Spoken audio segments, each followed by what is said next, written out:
अस्सलाम वालेकुम। This is our third part of performance appraisal management. Performance appraisal management को हम डिस्कस कर रहे थे, जिसमें हमने इंट्रोडक्शन देख लिया है और उसकी टेक्निक्स जो हैं उसको हम डिस्कस कर रहे थे। तो मेथड्स हमने देखे हैं, जिसमें सबसे पहले ट्रेडिशनल मेथड्स को देखा है। तो आज हम जो डिस्कस करने जा रहे हैं वो है modern methods of performance appraisal. Modern methods कौन से होते हैं और जो आजकल ज़्यादा यूज़ किए जाते हैं उसको हम modern methods of performance appraisal भी कहते हैं। There are number 1 assessment centres, 360 degree appraisals, management by objective and behavioural anchored rating scale. ये मेथड्स हैं जिसको मैंने डिफाइन किया है मॉडर्न मेथड्स के अंडर। तो चलिए आइए स्टार्ट करते हैं। सबसे पहले हमारे पास है असेसमेंट सेंटर। असेसमेंट सेंटर्स एक ऐसे सेंटर्स बने हुए होते हैं जहां पे पार्टिसिपेंट्स को एवेलुएट किया जाता है, उनकी परफॉर्मेंस को चेक किया जाता है। वहाँ पे पार्टिसिपेंट कुछ टाइम के लिए रहते हैं, 1 to 3 डेज के लिए, और जो एवेलुएटर्स होते हैं उनकी परफॉर्मेंस को असेस करते हैं कि ये परफॉर्मेंस किस तरह की आ रही है। फॉर एग्जांपल, इसमें जो टेक्निक्स यूज़ की जाती हैं असेसमेंट सेंटर्स के अंदर, उनको हम ये बोलते हैं नॉलेज, स्किल्स एंड एबिलिटीज़। इसको अगर मैं इसको शॉर्ट फॉर्म में लिखूँ तो ये बनेगा KSA। ठीक है, टेक्निक्स यूज जो की जाएंगी वो क्या होंगी? Knowledge, skills and abilities. इसको चेक किया जाता है असेसमेंट सेंटर्स के अंदर। अच्छा, उसके बाद है पार्टिसिपेंट्स इन्वॉल्व होते हैं इसमें, जो कि मैंने आपको बताया 1 to 3 डेज के लिए रहते हैं। जैसे असेसमेंट सेंटर के नेम से भी आता है कि एक सेंटर बना हुआ है जहां पे पार्टिसिपेंट्स जाएंगे और उनको हम एवेलुएट करेंगे, उनको असेस करेंगे उनकी परफॉर्मेंस को। एवेलुएटेड बाय ट्रेन्ड एवेलुएटर्स, इसमें ट्रेन्ड एवेलुएटर्स शामिल होते हैं जो क्या करते हैं, डिफरेंट टेक्निक्स को यूज करते हुए एवेलुएट करते हैं परफॉर्मेंस को। अच्छा, अब यहाँ पे मैं एक बात बता दूं कि वो कौन सी टेक्निक्स या कौन से जो मेथड्स यूज किए जाते हैं उसको हम सिमुलेशन भी कहते हैं, और इंटरव्यू एंड टेस्ट के थ्रू भी वो टेक्निक्स यूज करके एवेलुएट किया जाता है। अब यहाँ पे वर्ड है सिमुलेशन। सिमुलेशन क्या होती है? सिमुलेशन के अंदर कुछ टेक्निक्स यूज की जाती हैं या एक्सरसाइजेज यूज की जाती हैं इन बास्केट एक्सरसाइज। सबसे पहले नंबर पे है बास्केट एक्सरसाइज। बास्केट एक्सरसाइज जिसमें बहुत सारे काम आपको इकट्ठे दे दिए जाते हैं, जिसमें आपको मेल्स भी हैं, आपको कॉल्स भी अटेंड करनी है, आपको कुछ डॉक्यूमेंट्स भी बनाने हैं। तो जो पार्टिसिपेंट होगा उसको प्रायोरिटाइज करेगा कि वो किस काम को सबसे पहले नंबर पे कंप्लीट करना चाहता है, किस तरह से वो उसको प्रायोरिटी देता है। तो इससे उसकी नॉलेज एंड स्किल्स को टेस्ट किया जा सकता है। लीडरलेस ग्रुप डिस्कशन, जिसमें लीडर नहीं होता और आपस में पार्टिसिपेंट्स गुफ्तगू करते हैं, बातचीत करते हैं, जिससे वो अपनी प्रॉब्लम्स को या डिस्कशंस को सॉल्व करने के लिए स्किल्स उनमें टेस्ट की जा सकती हैं। मैनेजमेंट गेम, बहुत डिफरेंट तरह की गेम जो है वो मैनेजमेंट को दी जाती हैं। वो प्रॉब्लम सोल्यूशन होता है उन प्रॉब्लम्स का, उसको वो परफॉर्म करते हैं और यहाँ से भी उसकी परफॉर्मेंस को फैक्ट फाइंडिंग एक्सरसाइज और इंडिविजुअल प्रेजेंटेशन, इंडिविजुअली भी वो प्रेजेंटेशन दे सकता है। फैक्ट फाइंडिंग कि वो सक्सेस के उसमें चांसेस कितने हैं, वो नॉलेज को एक्सप्लोर कितना कर रहा है, स्किल्स को कितना एक्सप्लोर कर रहा है। तो ये डिफरेंट तरह की टेक्निक्स यूज करके भी परफॉर्मेंस अप्रेज की जा सकती है। अब हमारे पास असेसमेंट सेंटर का प्रोसेस क्या होगा, वो किस तरह से वो काम करता है।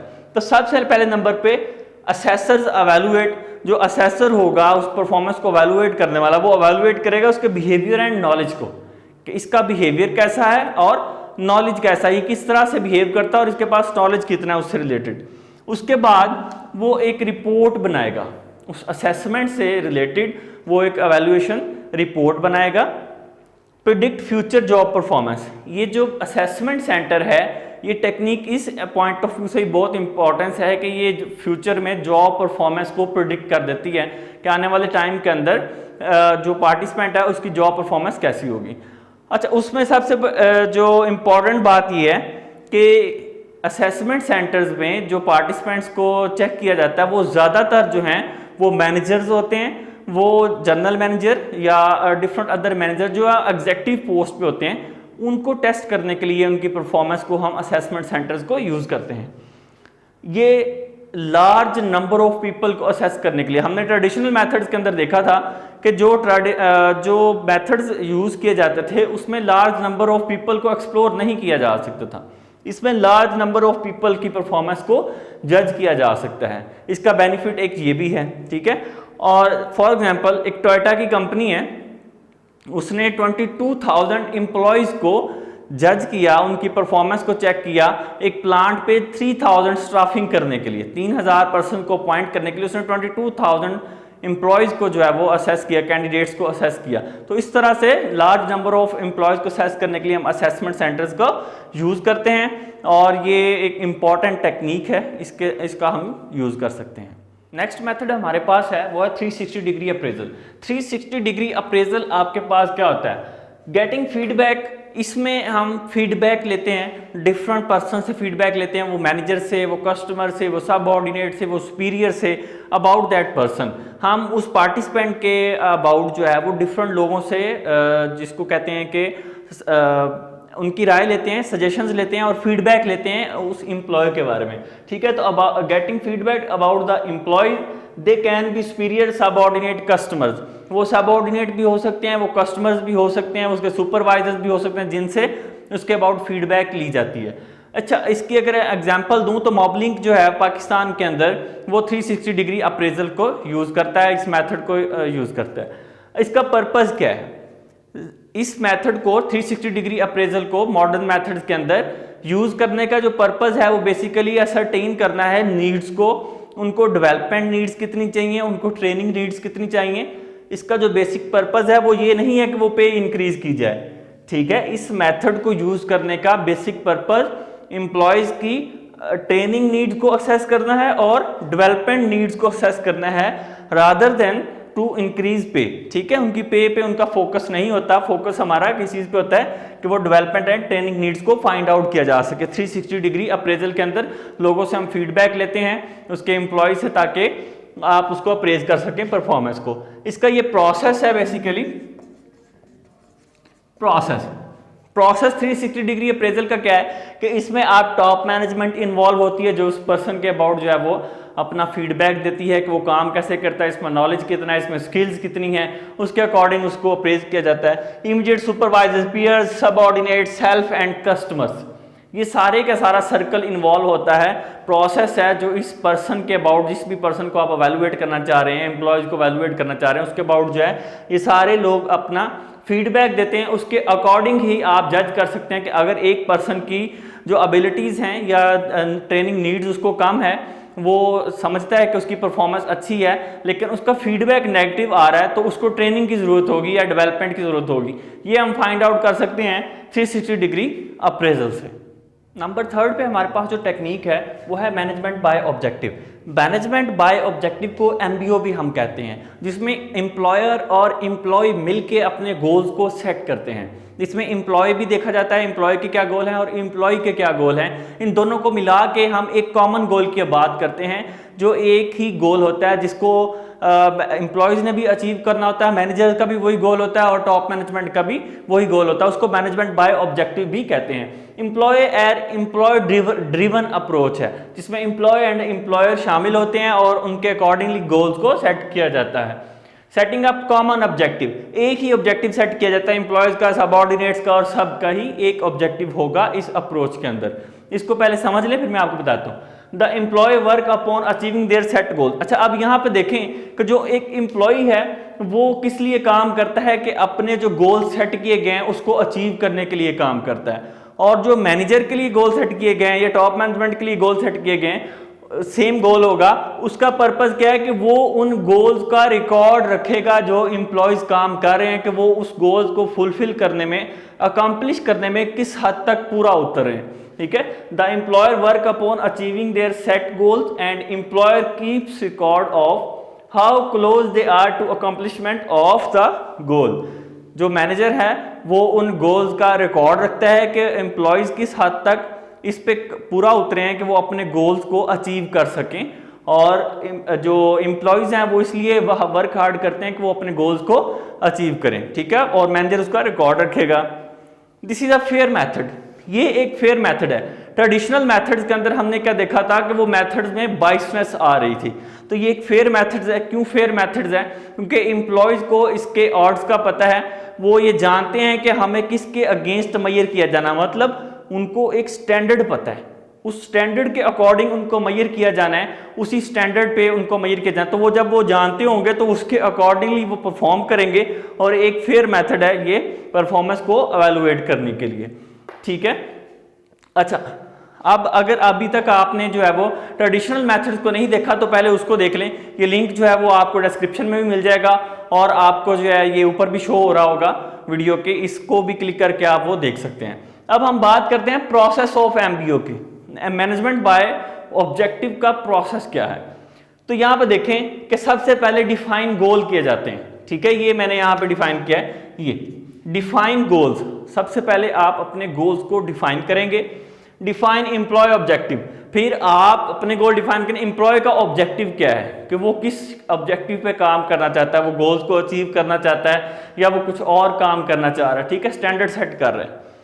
कंटिन्यूस मॉनिटरिंग, फिर आपने कंटिन्यूस मॉनिटरिंग करनी है परफॉर्मेंस एंड प्रोग्रेस को।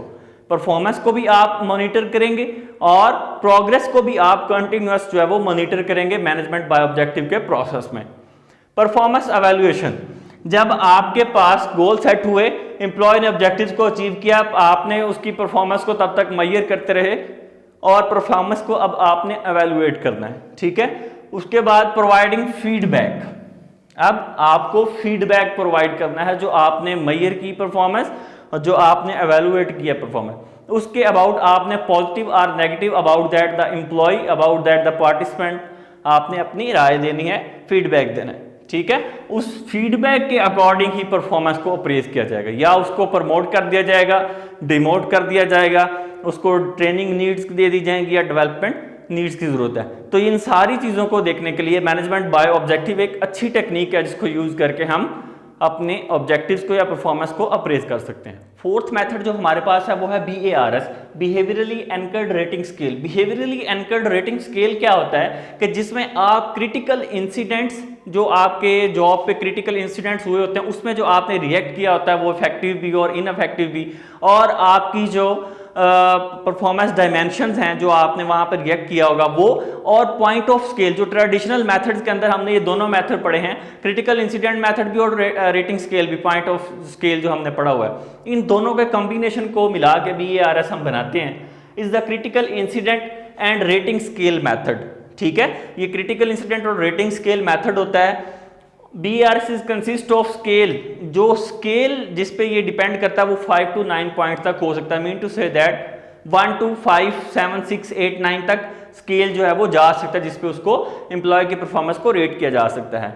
अब इस पॉइंट्स में हर पॉइंट के अंदर एक स्टेटमेंट होती है, वो स्टेटमेंट उस एम्प्लॉय के बिहेवियर को डिस्क्राइब कर रही होती है। वो बिहेवियर उसका अनएक्सेप्टेबल भी हो सकता है और मोस्ट इफेक्टिव भी हो सकता है। ये हम क्या करेंगे, उसकी जो परफॉर्मेंस, जो बिहेवियर उसने क्रिटिकल टाइम के अंदर रिएक्ट किया हो गया होगा, उसकी परफॉर्मेंस को 1 to 9 या 1 to 7 या 1 to 5 स्केल तक हम उसको रैंक करेंगे और इससे उसकी परफॉर्मेंस को हम जज कर सकते हैं, ठीक है। अच्छा, अब हम इसकी बात करते हैं प्रोसीजर ऑफ BARS। प्रोसीजर क्या है बिहेवियरल एंकर्ड रेटिंग स्केल का। सबसे पहले नंबर पे आपने कलेक्ट करना है सैंपल्स को, अफेक्टिव एंड इनअफेक्टिव बिहेवियर को। जो जॉब पे क्रिटिकल इंसिडेंट्स के अंदर आपको एक इंसिडेंट आया होगा और आपने बिहेव किया होगा, वो आपने इफेक्टिव भी हो सकता है और वो इनअफेक्टिव भी हो सकता है, उसको कलेक्ट करेंगे सबसे पहले। नंबर 2, कन्वर्टिंग दी सैंपल्स इनटू परफॉर्मेंस डायमेंशन। अब वो जो आपने सैंपल्स यहाँ पे कलेक्ट किए थे उसकी आप परफॉर्मेंस डायमेंशंस बनाएंगे, ठीक है। उसको परफॉर्मेंस डायमेंशन में कन्वर्ट कर देंगे कि जी ये इसकी परफॉर्मेंस है कि इस टाइम के अंदर क्रिटिकल इंसिडेंट मेथड के अंदर इसने इस तरह का रिएक्ट किया था, वो इफेक्टिव या ineffective. Reallocating the performance from unacceptable to outstanding.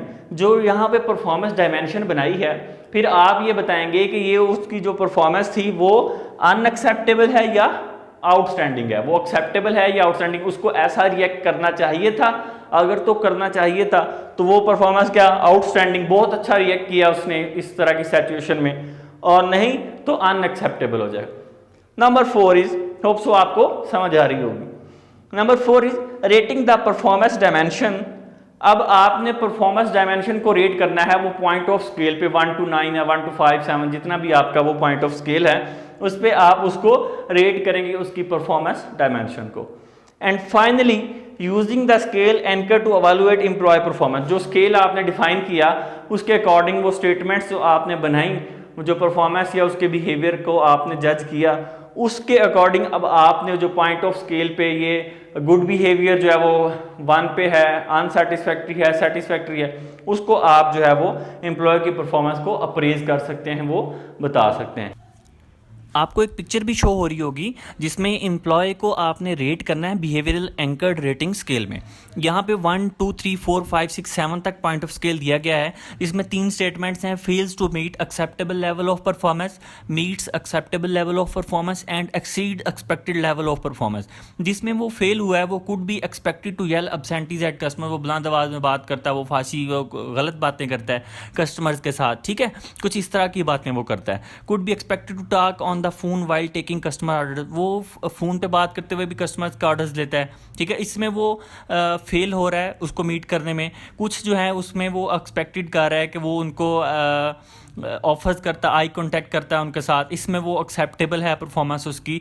और कुछ लेवल पे जो है वो एक्सीड कर गया है और वो उनसे जो ग्रीटिंग्स भी लेता है कस्टमर से, हाउ इज़ योर डे, ठीक है, उनको अगर विश भी कर देता है, अगर किसी का जो है गुड डे विश कर दिया या जब वो स्टोर से जा रहे हो, ठीक है। तो ये सारी की सारी उसमें वो एक्सपेक्टेड है, exceed expected level of performance, उसमें उसकी जो परफॉर्मेंस है वो एक्सीड कर रही है एक्सेप्टेड लेवल से। तो ये सारे का सारा जो है बिहेवियरल एंकर्ड रेटिंग स्केल है, जिसको ये स्टेटमेंट्स हैं बिहेवियर की जो क्रिटिकल इंसिडेंट्स पेश आए, और उसमें पॉइंट ऑफ स्केल पे हमने उसको ये बना दिया है और उसको रेट किया है, इससे उसकी परफॉर्मेंस को हम जज कर सकते हैं। तो ये तो था basically behaviourally anchored rating scale. Hope so आपको वीडियो अच्छी लगी होगी। अगर वीडियो अच्छी लगी है तो इसको लाइक करें, अपने दोस्तों के साथ शेयर करें, चैनल को सब्सक्राइब नहीं किया तो सब्सक्राइब करें, और डिस्क्रिप्शन के अंदर वीडियो अवेलेबल हैं जो पार्ट 1 पार्ट 2 इंट्रोडक्शन और ट्रेडिशनल मेथड्स हैं, उनको भी जाके देखें ताकि आपको इस लेक्चर की ज़्यादा अंडरस्टैंडिंग हो सके। नेक्स्ट वीडियो तक के लिए अल्लाह हाफिज़।